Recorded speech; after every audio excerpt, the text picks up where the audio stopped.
God bless them, because the state of Illinois is going bankrupt, so you gotta do something. So now you're gonna experience a big cut in money. Are you willing to cut services, or do you think it's better to raise property taxes to pay for this stuff? Or find another way to do it? So, go ahead, Mike. Come on, I'll go first, because and I'm going again here. In my sheet that I'm passing out, my first challenge to Lockport and to a lot of cities in Illinois, Governor Rauner's, in his speech, claims in 2016 the city of Lockport is going to lose about $1.2 million in revenue that they've received before. So I think a lot of communities are going to have to go line by line in their budgets to see places where they could cut. You obviously can't do roads, bridges, highways, police, fire. You have to keep all those things intact.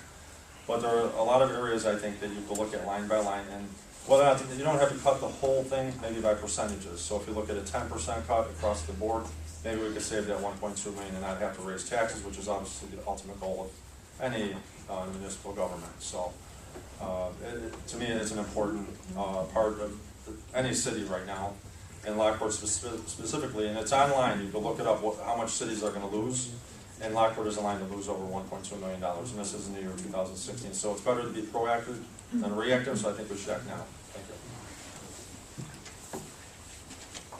you. I went to a meeting with Governor Rauner, about 2 weeks ago. The question about the 50% cut in the income tax is simply not going to happen. The fact is that every mayor in the room stated that quite a few of them would be bankrupt. The bottom line is, and today we had our State of the Village and talking with a number of different people with it, it looks as though that number may be somewhere between 2.5% to 7%. The Village of Homer Glen, they had their budget meeting last night, their proposed budget. We put a contingency fund in place of 5% if it's as high as 5%. I don't, in my conversations with, like I said, the local elected officials, branching out even further than local, is that number one, Governor Rauner can't just do it himself. That has to be passed. Number two, it's unreasonable to ask certain communities to take that type of hit. Homer Glen is in a position, unlike others, that is in the medium range. If he got what he wanted, you wouldn't be tagged as high as everybody else, and at the same time, you're not at the low end to where it would annihilate you. So I don't see it happening. I see more of 2.5% to 7% is a number that they'll come up with. Whether it's 2%, 7%, you still have to watch what you're spending.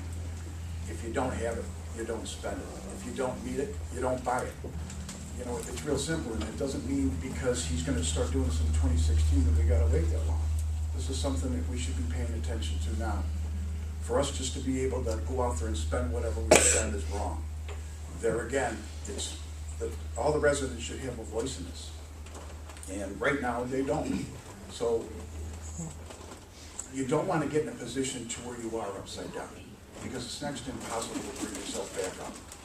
So all it is if this is going to be the case, we start watching it right now. We should have been watching it even if it isn't the case. So I just say you don't spend what you don't have and buy what you don't need.